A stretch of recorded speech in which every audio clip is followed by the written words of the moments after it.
¿Qué tal? ¿Cómo están? Bienvenidos un día más, bienvenidos a Analízale.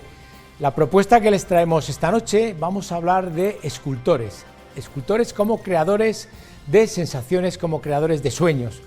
¿Se han planteado alguna vez, cada vez que vamos por la ciudad, esas esculturas, qué importancia tienen para la ciudad desde el punto de vista turístico, desde el punto de vista social, desde el punto de vista artístico? Todas esas cuestiones vamos a debatirlas hoy aquí en Analízale.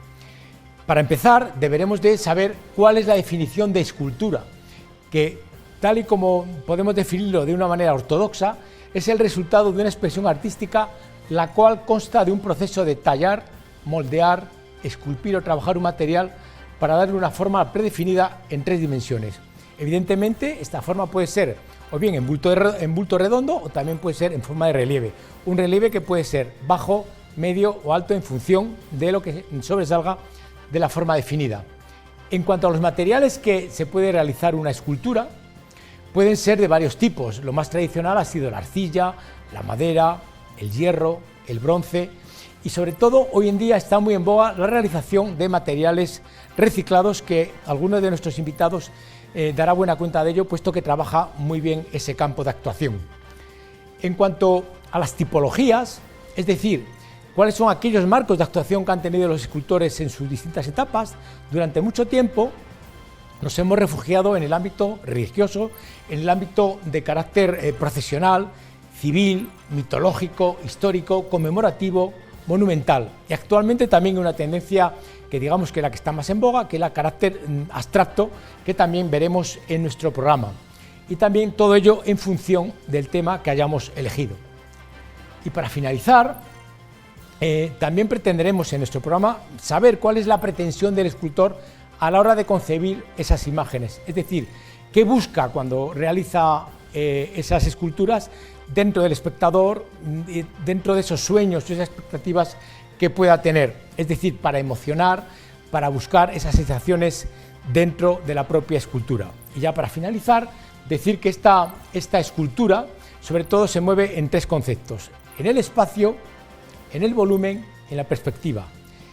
Todas estas cuestiones que hemos avanzado aquí en nuestra presentación de Analízale, vamos a abordarlas de una manera más pormenorizada con nuestros invitados en la mesa de debate. Aquí, en la 8 León, Analízale, escultores, creadores de sueños y sensaciones. Comenzamos.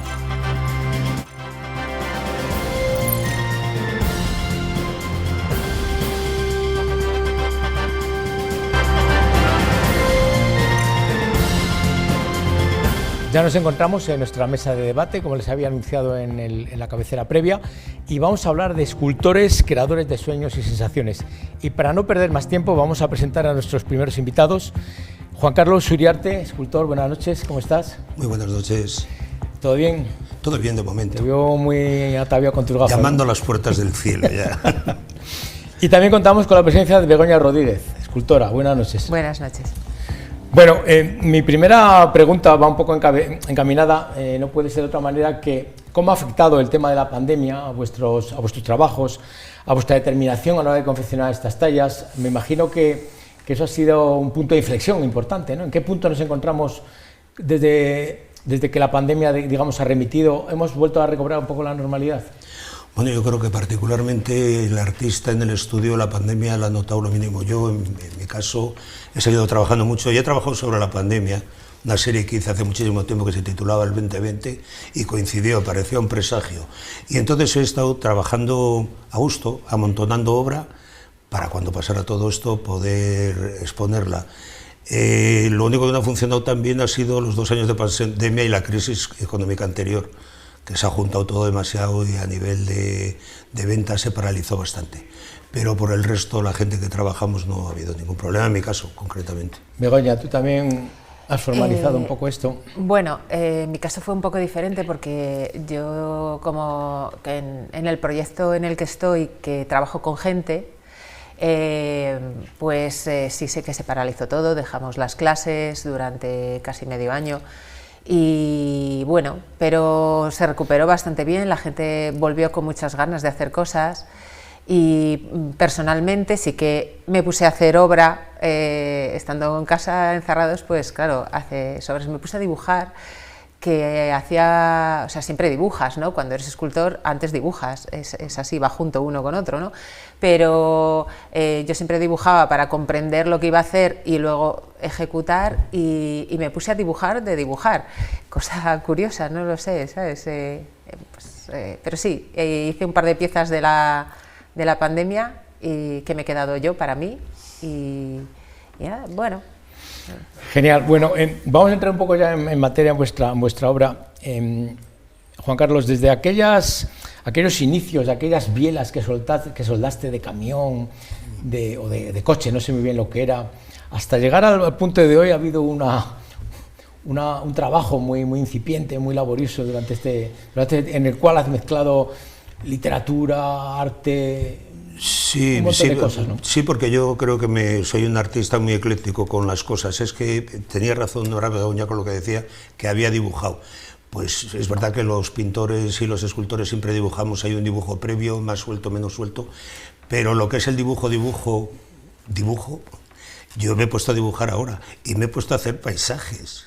¿Paisajes? Sí, fíjate tú, paisajes a estas alturas que me estoy divirtiendo que me muero. Son paisajitos paisajitos muy pequeños. Unicornios, pasamos de los cascos. No, pero sigo trabajando en estas cosas. Comentaba antes con Begoña que me he pasado un poquitín del hierro precisamente en esta época de ocultación artística, pues me he dedicado un poquitín a la madera, que era una cosa que no había trabajado nunca, en otro ambiente absolutamente distinto a Mancio, pero son piezas como muy arquitectónicas y tal, y bueno, descubriendo nuevas cosas, o sea que sin parar de trabajar.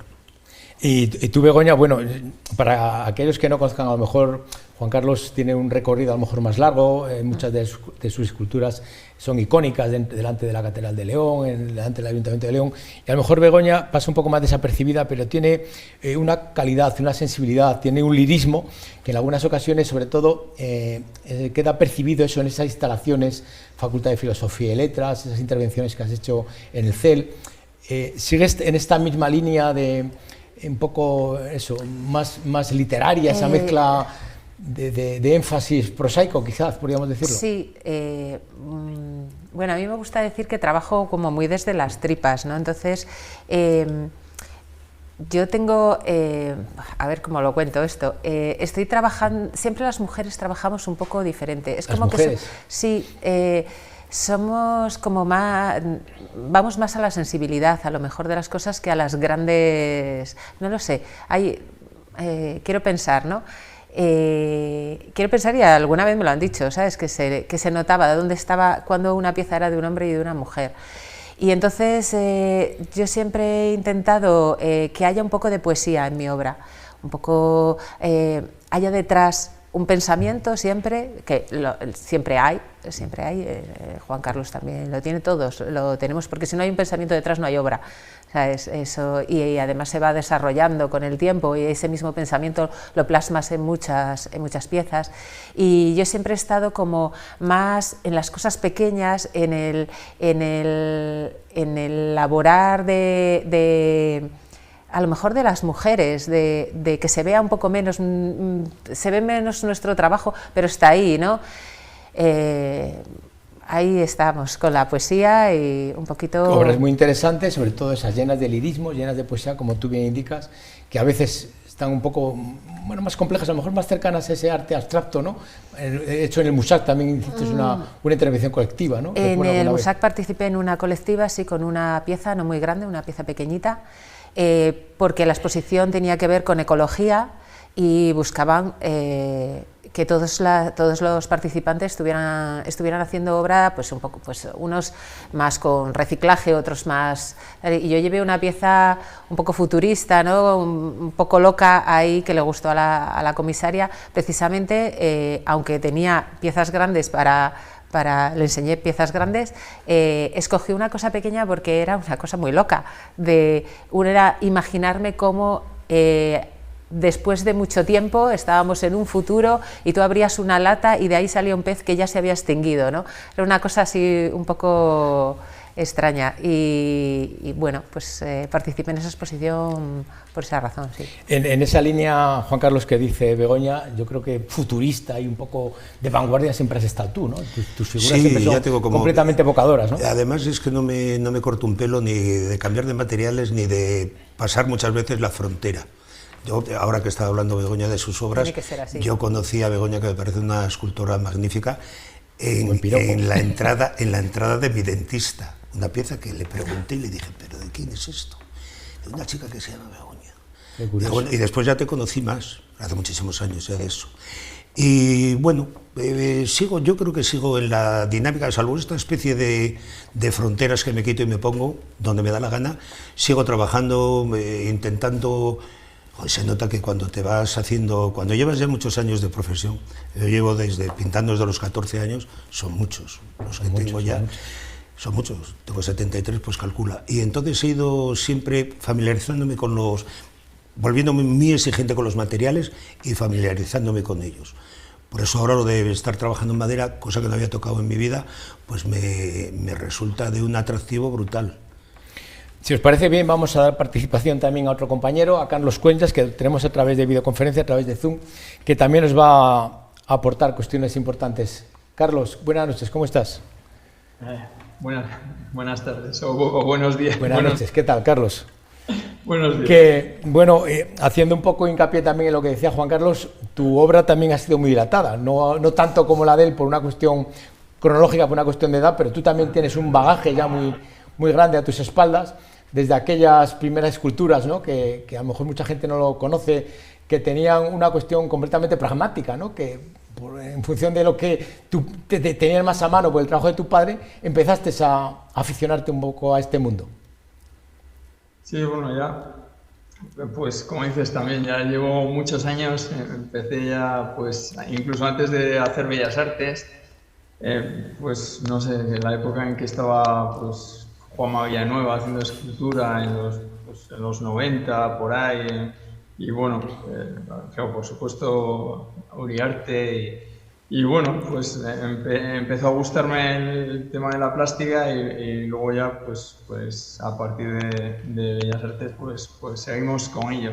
Y he hecho pues no sé, también pues un poco de todo, porque la verdad es que me interesa no solo la escultura, sino que me interesa pues la pintura, las instalaciones, el vídeo, las intervenciones urbanas, y entonces he hecho un poquito de todo. No sé si bien, pero he hecho un poquito de todo. Hombre, yo creo que bien, Carlos, porque eres uno de los artistas más reconocidos que tenemos en la ciudad de León, eso ya te lo puedo asegurar yo. Cuando hablas de esas sensaciones, de hecho nuestro programa va de eso, de sensaciones, de sueños, ¿cuáles son tus iniciativas de cara al espectador? ¿Qué quieres proyectar? ¿Qué quieres plasmar de cara a esas personas que ven tu obra? ¿Hay alguna cuestión en especial o tú sencillamente creas y a partir de ahí se generan unas expectativas más o menos desarrolladas? Oye, la forma de trabajar es que me surge una idea, a lo mejor, bueno, también a veces, pues, dependiendo te puede plantear alguien ideas, ¿no? Pero la idea es que de repente, pues, te surge una idea que te puede surgir, pues, mientras paseas o mientras ves algo, y entonces luego me planteo, ¿en qué lenguaje transformo esta idea? Y entonces ya me planteo si es mejor pues una instalación o es mejor una escultura o no sé, o lo traduzco a pintura, al fin y al cabo son como lenguajes. Y a partir de ahí, pues lo evoluciono. Otras veces también es a lo mejor un espacio, ¿no? Ves un espacio y ese espacio ya te inspira algo. Puede ser, la verdad es que cualquier cosa, el origen de las obras. Y luego respecto al espectador, pues también, sinceramente yo creo que los artistas, no sé, los artistas a lo mejor creamos un poco para nosotros, ¿no? Porque yo creo que también creamos lo que sentimos, entonces lo sentimos nosotros. Luego, otra cosa es que eso comunique a los demás, ¿no?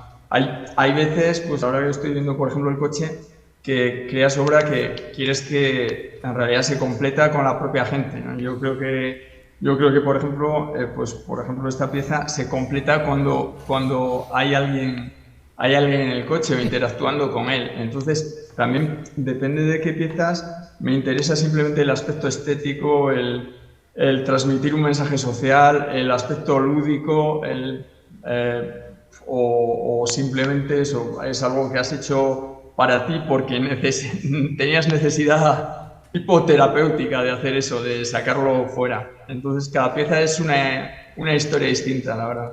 Carlos, ahora que veíamos el coche, bueno, que se ha hecho famoso, ¿no? La entrada de Ordoño, que es uno de los referentes desde el punto de vista artístico y escultórico de la ciudad, junto con otros muchos, pero yo creo que ya, a pesar de la juventud, yo creo que ya es un icono dentro de la escultura de León. Te quería preguntar yo, siempre relacionado un poco tu obra, y corrígeme si me equivoco, que esas conexiones que tú haces con los coches, con los aeroplanos, con los barcos, me recuerda en cierta medida al futurismo italiano, ¿no? A Carrà, a Valla, a todo ese futurismo, esa corriente que se generó entre guerras, entre el 14 y el 18 aproximadamente. ¿Va un poco por ahí tu línea también de trabajo o es un poco aventurarme en exceso? Pues la verdad es que hay piezas, lo que tú dices, que beben, por ejemplo, un poco del futurismo. Me gusta mucho también el minimalismo, por ejemplo. Eso, pues evidentemente, conexiones con la máquina, como dices, tengo una serie larga que yo llamo los móviles, ¿no? Que hay a lo mejor pues desde un monopatín a motos, a aviones o piezas de trenes. Entonces, claro, sí, eso se puede conectar con futurismo, pero me gustan, por ejemplo, todas esas corrientes, bebo un poco de todas, porque también yo creo que del pop, de arte pop, también incluso del povera, también me gustan mucho las intervenciones, por ejemplo, en Lanart, de tipo Lanart, que pasan casi desapercibidas, y otras que es todo lo contrario, ¿no? Y no sé, un poco el dadaísmo es algo que justo aquí en clase estábamos dando que me ha sorprendido este año en el libro de primero, gratamente. Habla del dadaísmo. Pues bueno, sí, un poco, y depende en cada pieza, pero yo creo que la principal influencia, yo diría que es del minimalismo, y en estas piezas que dices tú, tipo el coche, el futurismo también, claro. Carlos, ya para terminar, mi última reflexión, mi última pregunta, ¿en qué andas metido ahora? ¿Cuál es tu último proyecto? ¿Qué es el último que nos vas a ofrecer a la sociedad leonesa y a todo el mundo? Pues bueno, aquí en León, si se puede decir, tenemos, claro, no sé. Aquí en León, pues bueno, a nivel de aquí, yo, bueno, te hablo del colegio de maristas, porque estamos ahí justo ahora entre clase y clase, ¿no? Y no me daba tiempo ahí.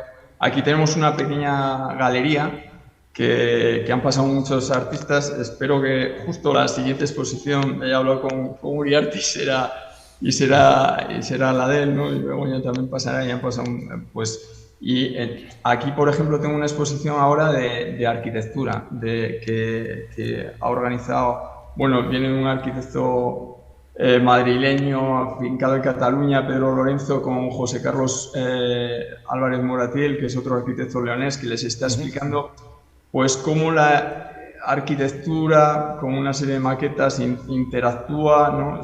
con la sociedad. Y en realidad, más que de arquitectura, habla de valores sociales, ¿no? También el domingo por ahí se inaugura una exposición colectiva que más o menos organizamos, que hay muchísimos artistas, yo creo que somos 80, como en Castrillo de las Piedras, justo en el sitio donde vivían los Panero, que es en el campo con paneles reciclados que han hecho, pues ya te digo, yo creo unos 30 artistas de León, y que va a estar por ahí. También en la Galería Cinaurio tenemos otra exposición de artistas, pues el día 12 creo que se inaugura.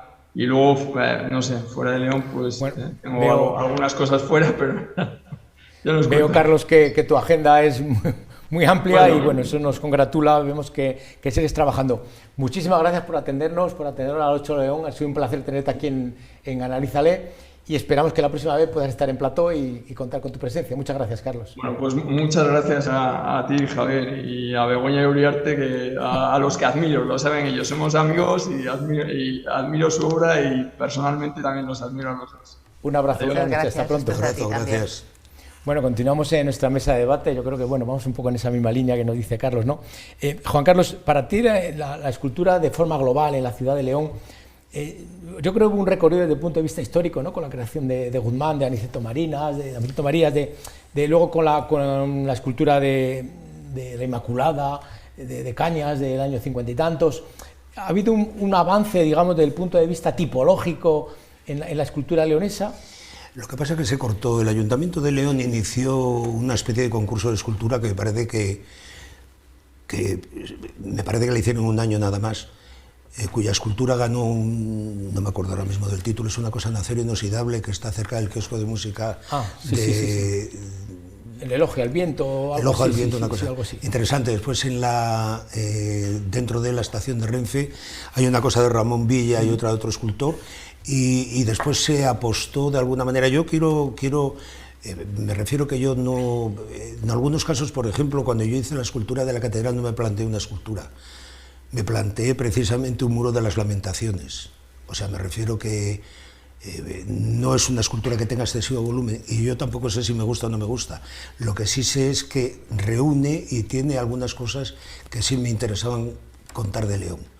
Me interesaba contar la historia de un libro de 1500 y pico que hizo un escribano aquí de León, y sobre todo contar en la parte posterior de la escultura uno de los grandes libros de ocultismo que hay en el mundo, que es el Zohar, que está escrito por un leonés en el siglo XII.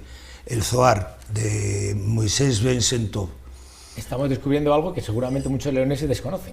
Por supuesto. Pues esos textos están en la parte de atrás. Entonces, pues bueno, lo de las manos, tú haces el laberinto, que estaba en todas las catedrales góticas. El laberinto está en el suelo, alrededor de la escultura, y cuando llegas al frente de la escultura pones la mano y pides un deseo. Era lo típico que se hacía en todas las catedrales góticas cuando venía la gente por el Camino de Santiago. Había algunos laberintos que eran muy pequeñitos y había otros laberintos que eran gigantescos. Entonces la gente con el báculo y demás, o andando, lo recorrían, y al llegar al centro pedían el deseo. Y después el resto de las esculturas, pues bueno, voy más al campo literario que al volumen. El volumen lo utilizo para piezas más pequeñas.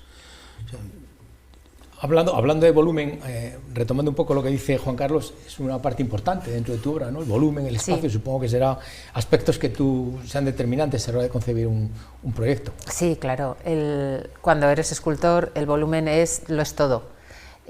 Habría a lo mejor ahora mismo que redefinir un poco qué es una escultura, porque a partir de, como decía Carlos, que estaba ahí trabajando con el dadaísmo y tal, a partir del dadaísmo ya no sirven a lo mejor las definiciones de escultura del siglo XIX, es todo eso más todo lo que ha habido durante todo el siglo XX y hasta ahora, ¿no? Entonces, la escultura ya no es solamente bronce, piedra, madera, ¿sabes? Ahora ya son muchísimas cosas, pero todas están en volumen. Incluso material reciclado. Claro, materiales reciclados, sí, claro, Uriarte ha hecho muchas piezas con piezas que han salido de otros sitios, que han sido útiles para otros trabajos o lo que sea, y entonces claro, pero el volumen siempre está ahí. Tú siempre puedes dar la vuelta a esas piezas, siempre puedes andar por detrás, digamos, ¿no? Y eso es lo que define una escultura, sea de lo que sea, ¿no? Entonces, pues bueno, el volumen está ahí siempre, se puede ir a los orígenes modelando, que es lo primero que hizo el hombre, agarrar un poco de barro, y se puede ir al futuro a lo mejor con cosas tecnológicas. Yo soy muy analógica, no estoy en la vanguardia, yo estoy más bien en el siglo XX todavía en esto, ¿no? O más atrás, quién sabe, ¿sabes? Bienvenida. Bienvenida. Pero también hay mucha escultura ahora que se está haciendo y que a mí me gustaría personalmente que en León se investigara y se promoviera un poco otro tipo también de escultura. También retomando un poco lo que dice Begoña, el tema tecnológico, ¿no? El tema que ahora todo vale en esa medida, ¿no? No solamente es lo que decía ella, la madera, claro, el hierro. Siempre que te puedas expresar, escoge el lenguaje que quieras. O sea, si tú puedes contar algo, da igual si lo dices en un idioma o en otro, la cuestión es que lo digas, ¿no?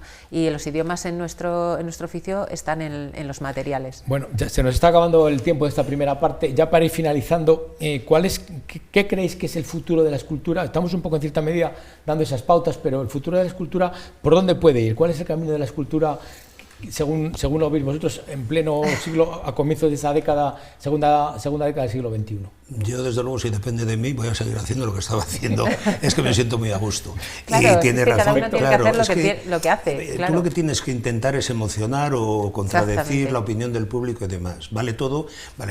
Estabais hablando de las nuevas técnicas que hay, el osicorte, el plasma para cortar hierros. Eso es una cosa que yo la utilizo porque me interesa muchísimo. Eso a mí me ha quitado una cantidad de trabajo porque la idea sigue estando ahí. Pero la creatividad sigue, lo único que hace es quitarte trabajo de encima, ¿no? Quitar mucho trabajo. Sigues fundiendo como fundían los griegos, a la cera perdida, no se ha inventado otra cosa. Y después el hierro tiene más problemas porque tienen que salir directas, las moles tienen que salir directamente de la arena, no se puede utilizar la cera perdida. Y después vale todo. Todo, es que me da lo mismo. Yo me emociono con algunas cosas que digo, este tipo que ha hecho esto, ¿cómo no lo habrá hecho? Sí, claro. Emoción es la palabra que hemos empleado para representar por la emoción. Sí. Y entonces, bueno, las esculturas, por ejemplo, de Begoña, esa especie de alambres que sostiene una piedra con un pez y tal, me parecen de una creatividad, con el pez saltando del agua y tal, y bueno, pues es que son cosas, fíjate qué sencillez de materiales y lo que puede... Sí. Bueno, sencillez de materiales como las cuevas de Altamira. ¿Y tú, Begoña, qué piensas? ¿Cuál es el futuro de la escultura? Hombre, el futuro lo tienen que escribir los que van llegando. Según la tecnología, igual que cuando se inventó el osicorte nos quitó un montón de trabajo, o el láser nos quitó un montón de trabajo, ahora mismo, según vaya evolucionando la tecnología, los artistas se van a ir apoyando en ella para crear otras cosas. Pero ¿a dónde va a ir? Pues como no sé lo que se está inventando en tecnología, no lo sé, pero hay piezas espectaculares que se mueven, que cambian de forma, o sea, en muchos sitios del mundo hay cosas espectaculares que dices, o sea, esta locura cómo la han hecho, ¿no? Y luego hay cosas súper simples y muy sencillas que funcionan perfectamente y que transmiten igual. Entonces, ¿a dónde va a ir? A mí lo que me gustaría que la escultura en León fuera hacia contar cosas realmente, a contar lo que la sociedad demanda, a que esté en la actualidad. La escultura siempre tiene que estar en el hoy, no puede estar en mañana ni en ayer, tiene que estar en hoy. Bueno, pues un placer hablar con vosotros. Desgraciadamente esto podríamos prolongar horas y horas, hablar de escultura, hablar de arte, pero bueno, el tiempo en la tele se nos va volando. Juan Carlos Uriarte, muchísimas gracias por tu presencia. Y Begoña Rodríguez exactamente igual. Gracias a vosotros por la oportunidad de charlar un ratillo, está muy bien. Seguiremos haciendo cosas, no lo dudéis. Y a ustedes hacemos una pequeña pausa y enseguida volvemos con nuestra segunda parte, Escultores de León, creadores de sueños y sensaciones. Ahora volvemos.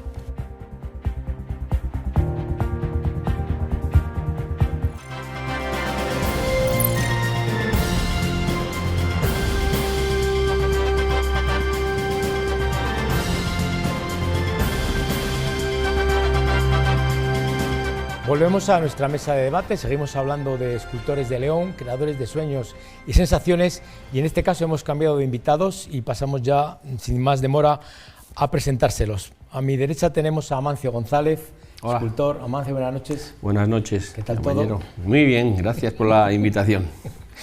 Y también contamos con la presencia de Manuel López Becker, escultor, que por fin hemos conseguido que estés aquí. Manolo. Gracias, Javier. Lo digo porque teníamos pensado haberte traído en un análisis que hicimos sobre escultores de León de Semana Santa y tuviste una pequeña enfermedad. No, el COVID, el dichoso COVID, que me pilló en aquel momento. Justo. Y en el último momento tuvimos que cancelar tu presencia, sí, pero sí. Bueno, nunca es tarde si la dicha es buena, ¿no? Sí, exactamente. Y aquí contamos con tu presencia y encantados de tenerte aquí.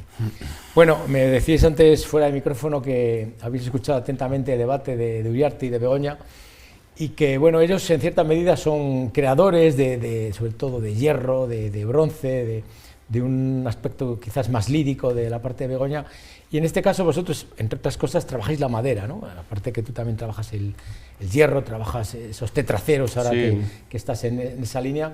¿Qué importancia tiene, para abrir un poco el debate, qué importancia tiene el material elegido a la hora de confeccionar una escultura para vosotros? Bueno, la madera tiene esa limitación de que le ataca el sol, la humedad, la lluvia, entonces es una escultura pues más bien indicada para interiores, para mostrar en lugares, edificios públicos, pero es tan interesante como la de bronce o la de piedra. Cuando una persona se va a hacer una gestión a un edificio público y se encuentra directamente con unas mesas, un pasillo, unas luces, unas ventanillas, pues claro, es un ambiente casi como que le están diciendo que ya es mal recibido, ¿no? Si llegas a la delegación de Hacienda y nada más entrar te encuentras con una escultura, es otra cosa, es una invitación, ven, entra, esta es tu casa, ¿no? Es decir, deberíamos de cambiar un poco el concepto de lo que es una escultura. Una escultura es una forma amigable de hacernos la vida más soportable. Manolo, que para ti es un poco, bueno, evidentemente tu trabajo se focaliza sobre todo en el mundo de la Semana Santa, en el mundo de la madera, por distintas circunstancias que luego si quieres abordamos, pero yo creo que para ti es un poco el eje de tu trabajo, ¿no? Sí, claro, bueno, la base de la escultura yo creo que para cualquier escultor es el modelado. Lógicamente partimos del barro, de la arcilla, pero luego eso lo trasladamos lógicamente al mundo de la madera. La madera es una materia, como decía Amancio hace un momento, es una materia viva, que va a estar viva siempre durante toda su historia, desde el principio hasta el final. Entonces tienes las limitaciones de esa materia viva en la que estás trabajando. Estoy plenamente de acuerdo con Amancio en cuanto a que una escultura da vida al sitio donde tú vayas a colocarla, bien sea una escultura religiosa o no religiosa, una escultura de carácter civil. La escultura es belleza en sí, lógicamente. La escultura tiene el dominio del volumen, sí, bueno, pero se entiende que lógicamente alguien que hace una escultura va buscando en cierta manera la belleza, vamos, o una representación de un momento determinado. Me gusta mucho esa reflexión que habéis hecho los dos. Y sobre todo, si para una entidad pública o un sitio donde llegas, como decía Mancio, te hace más fácil, más, digamos que te alegra un poco la vista esa escultura, si lo extrapolamos todo eso al ámbito urbanístico, al ámbito urbano de las ciudades, ¿qué significa, qué potencia o qué transmisiones de valores dan ese conjunto de esculturas a una ciudad? Yo creo que fundamentalmente las relaciones humanas, ¿no? Cómo nos relacionamos entre nosotros y cómo llevamos el día a día en un entorno que la mayoría de las veces en una ciudad es hostil. Uno se mueve por la ciudad en busca de algo, hacia algún lugar, por un trabajo, a comer deprisa, no llego tarde a recoger a los niños, en fin, en la ciudad a veces no nos proporciona el placer y esperamos con ansia al fin de semana. La escultura fundamentalmente tiene esa misión de apaciguar, de tranquilizar esos ánimos y de hacerte sentir más seguro donde estás, ¿no? Hay ciudades, como por ejemplo Bilbao, que casi te apetece ir caminando, recorrer todas sus calles porque han tenido en cuenta que ese factor de la escultura a la hora de hacernos sentirnos cómodos en el lugar.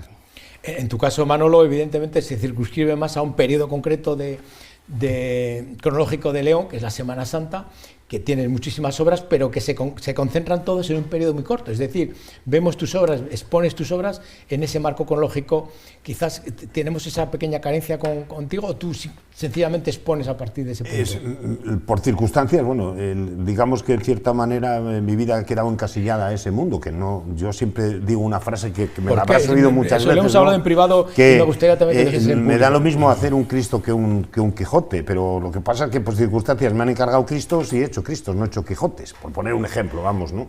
Pero bueno, la escultura, vuelvo a repetir un poco lo que decía antes, la escultura en sí busca la belleza. Donde tú coloques una escultura, sea en un conjunto procesional, o sea en la calle, o sea en un salón de un edificio, lo que vas buscando es un punto a la mirada del espectador y buscas en cierta manera una atracción. Esa escultura lógicamente va a ganar un protagonismo, esté donde esté. porque sin querer el espectador se va a ir a buscar la escultura. Es que eso en cierta manera... Pero además de buscar esa supuesta belleza o no, que yo ahí bueno, cierta manera discrepo un poco contigo, porque no siempre se busca belleza, a lo mejor la fealdad en sí misma también tiene una atracción, ¿no? También es belleza. De hecho, Amancio, yo he visto muchas esculturas de él, sobre todo la madera, esculturas deformadas, esculturas un poco degradadas, ¿no? que incluso personajes atormentados. Entonces, incido sobre esta reflexión mía, ¿qué sensaciones los espectadores tienen que estar en esa conexión permanente con la obra, o sencillamente vosotros hacéis una transmisión de valores a través de la obra y que el espectador piense lo que él considere? Yo creo que la mayoría de las veces, hombre, las esculturas tienen un punto de partida y nacen de un impulso, la mayoría de las veces, emocional del artista, e intenta llegar a comunicarse con cuanta más gente mejor. No siempre se consigue, o incluso a veces es una cuestión de tiempo. Tienen que pasar 100 o 200 años para que una obra sea apreciada por la gente. La gente no está preparada para... El mismo Guzmán, ¿no? En su momento tampoco el mismo Guzmán, pero realmente a mí me sobran los discursos literarios. Es decir, yo me enfrento delante de un cuadro, de una escultura, con la impronta del niño que ve por primera vez la luz. Es decir, no necesito que nadie me arrope la obra o me explique la obra, porque no hay palabras para definir lo que decía Becker, la belleza. Es un impacto y quiero recibirlo lo más inocentemente que pueda. Entonces, en tu caso, Manuel, estás un poco más condicionado a veces por el mecenas, por el patronazgo, por quien te encarga la obra, que quiere un Cristo en concreto, quiere una obra pasional en concreto. ¿Eso te condiciona un poco más a la hora sin lugar a dudas, porque lógicamente el que paga manda, en cierta manera, ¿no? Entonces, si te sales un poco de ese canon establecido, que de hecho a mí me ha pasado con alguna de mis obras, pues te encuentras ya con la barrera de que no es el objetivo que quería la cofradía. O sea, hay veces que queremos las cosas muy relamidas, y en el momento que rompes un poco esa estética, digamos, tradicional dentro del mundo de la Semana Santa, de esa escultura tipo barroca, pues nos encontramos con problemas. O sea, porque tienes que adaptarte un poco siempre al cliente. Por desgracia, vamos, eso es un tema que está ahí. Bueno, en este caso Amancio lo tiene mucho más fácil, ¿no? Porque tiene una apertura mucho más grande, a pesar de que tú hiciste una pequeña obra para el Desenclavo, por una cofradía de León, pero solamente fue una cosa, yo creo que anecdótica, más allá de... Anecdótica, sí, es un mundo... trayectoria profesional. Es un mundo que es difícil de llevar, es decir, lo que decía Becker ahora, es incompatible desde mi punto de vista, el ansia creativa o de investigación del artista con la actual manera de entender la Semana Santa, la imaginería de la Semana Santa en estos momentos. Yo incluso pienso que Berruguete hubiera tenido que cambiar de trabajo, porque apenas hay oportunidades de mostrar nuevas maneras, nuevos conceptos de acercar la Semana Santa con una visión más contemporánea. Yo también lo pienso así, sí. Pero retomando un poco la escultura, de forma global, ¿pensáis que tiene más valor una escultura de carácter urbano, monumental, que tiene más visibilidad que una pequeña escultura que vosotros concebís a lo mejor de forma más íntima, o por el contrario todo tiene un carácter importante en vuestra obra? La escultura no es adimensional. Hay un caso que a mí me llama mucho la atención, en Teruel hay un torito, me parece que es en Teruel, que tienen un pequeño toro del tamaño de 50 centímetros o no más, sobre una columna. Sí. Y es una pieza que ahora, bueno, está en estudio porque se cayó. Pero quiero decir, la gente se ha hecho de tal manera con esa identificación, con esa pequeña obra, que incluso trascienda los valores artísticos de la misma. Es decir, la forma escultórica impacta en nuestra memoria, y algo que vemos desde niños lo queremos seguir viendo cuando nos hacemos mayores. Y una escultura grande, mucho más grande, pues puede tener también el mismo valor o no, pero sí sostengo que es adimensional. Bueno, en tu caso siempre se fusiona, ¿no? La imagen de Manuel Becker con la obra de Minerva, con la obra de Perdón, vas un poco unido. Con la obra de la Semana Santa, pero bueno, lógicamente el que ha estado en el taller pues conoce obra pequeña. Yo he hecho modelos, lógicamente, para la escultura civil que luego no han llegado a ver la luz, por circunstancias, ¿no? Pero normalmente hay veces que el boceto, la pieza pequeña, es mejor que la pieza grande, y eso le he pasado a grandes escultores, o al revés. la pieza final es infinitamente mejor que el modelo, o sea que no tiene que ver, estamos un poco de acuerdo en que la escultura no tiene por qué ser la pequeña la mala, o al revés, o la pequeña la buena y la grande la mala, ¿no? Ahí tenemos, no sé qué ejemplo podría poner, Juan de Ávalos en las esculturas de los evangelistas del Valle de los Caídos, por ejemplo, que él decía que trabajaba más cómodo en la escultura grande que en la escultura pequeña, que él sufría cuando tenía que hacer una escultura pequeña. Siempre me llamó la atención desde que era un crío y oía aquella conversación de cada uno somos un mundo. Bueno, Amancio, yo supongo que todos lo conocen, pero es el creador de la famosa negrilla que tenemos en Santo Domingo, que en cierta medida eso te ha etiquetado, porque mucha gente dice, el autor, Amancio, cuando yo he dicho, bueno, voy a hacer un programa de escultores, voy a llevar a Amancio, Amancio es el de la negrilla. ¿Por qué? Me llama la atención, ¿por qué esa obra ha triunfado tanto, o tiene tanto tiro mediático, se permite la expresión? Sí, no se sabe, siempre haces todas las obras con la misma intención, pero unas son más afortunadas que otras, no sé por qué, pero esa pieza desde el principio fue muy afortunada, porque incluso había miedo de colocarla, de exhibirla, y de hecho se hizo provisionalmente, porque en el fondo se trata de un desnudo masculino grotesco, enorme, en el centro de una ciudad muy conservadora. Entonces, no sé el significado de esa obra. Vamos a ponerlo por si acaso, provisional. Pero se ganó a la gente desde el principio, que no es normal. Una obra que se tuvo que cambiar de material, ¿no? Que en principio estaba con un cemento bastante frágil, ¿no? Y ahora se ha constituido en bronce, creo que es la obra. Sí. Y que incluso la gente interactúa, ¿no? Con ella, los niños. Siempre que pasas por ahí, siempre hay niños haciendo fotos encima de la imagen, siempre hay... ¿A ti eso no te molesta? Bueno, estaba ¿no? pensada, de hecho la de Basin Base estaba pensada precisamente para los niños, ¿sí? Para que utilicen la escultura como un juego. En el caso de Manolo Becker, digamos que la escultura tuya es más solemne, más de la gente se sobrecoge de un punto de vista religioso, de un punto de vista más íntimo, ¿no? Digamos que es otra percepción. Claro, es que el planteamiento de una escultura que lógicamente va destinada al culto, en cierta manera, aunque sea un culto público en una procesión, lógicamente lo que vas buscando es motivar un poco, estimular un poco la fe del espectador, ¿no? Tienes que intentar captar un poco su corazón, un poco su alma. Entonces estás condicionado un poco a lo que es una escultura religiosa, lógicamente. No es lo mismo que si un Don Quijote, por ejemplo, no te tiene que transmitir fe. Una imagen de Cristo, lógicamente, te tiene que transmitir fe, si no, no llegas al objetivo de lo que te han encargado, lógicamente. Eso manda en la obra en sí. Bueno, Amancio, yo últimamente no nos dejas de sorprender y bueno, ya llevas una temporada trabajando con los tetraceros, con esos hierros. Yo creo que una de las últimas intervenciones que has hecho en León de carácter monumental o urbano, digamos, ese San Jorge no tan llamativo que está en los hospitales, que yo, bueno, pues me sorprendió gratamente, que no me dijiste nada, yo lo vi allí ya colocado y la verdad es que fue realmente, bueno, muy significativo, y el hecho que has sustituido ese dragón por una especie de bacterias ahí, ¿no?, con las cuales está luchando, me imagino que haya un mensaje por detrás, ¿no? Bueno, es la simplificación del bien y el mal. La figura de San Jorge está presente en todo el mundo, es posiblemente el personaje más representado en todo el mundo, precisamente para hablarnos de lo que es la lucha del bien contra el mal. Y a mí me vino a la cabeza que el virus era el mal y bueno, pues San Jorge es la acción humana, el personal sanitario, cualquier persona que viera esa escultura, yo pretendía que se sintiera héroe también, es decir, está abierto a esa interpretación.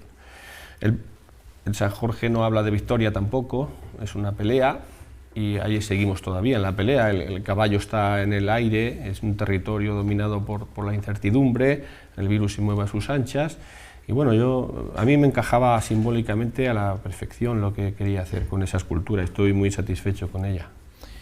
No me extraña porque es una gran obra y bueno, muy significada en un punto emblemático de los hospitales y enhorabuena también por esa obra.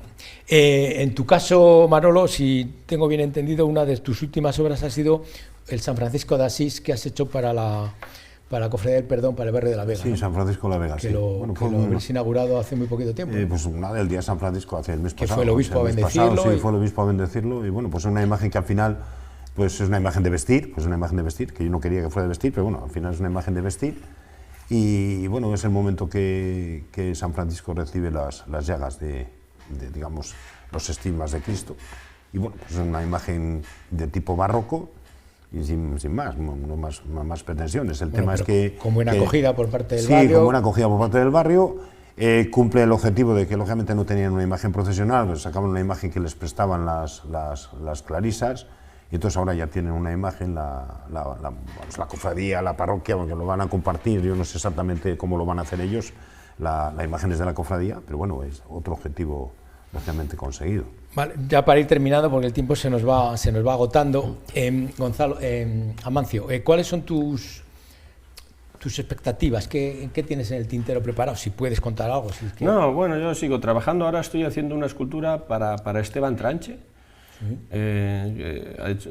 Ha sido conocido como pintor, pero bueno, le aprobaron una obra monumental para Armunia y bueno, pues estamos ya rematándola. Estoy al servicio de Esteban. Estaremos expectantes a ver cuál es el resultado, seguro que es bueno. Y Manolo, la misma pregunta para ti, ¿qué tienes en mente, qué tienes en cartera preparado para...? Bueno, ando con 3 o 4 encarguillos pequeños, cosas pequeñas, pues encargos personales que muchas veces no tienen nada que ver con la Semana Santa, que he hecho muchas cosas que no tienen nada que ver con la Semana Santa, pero a nivel de particulares, a ver si me entiendes.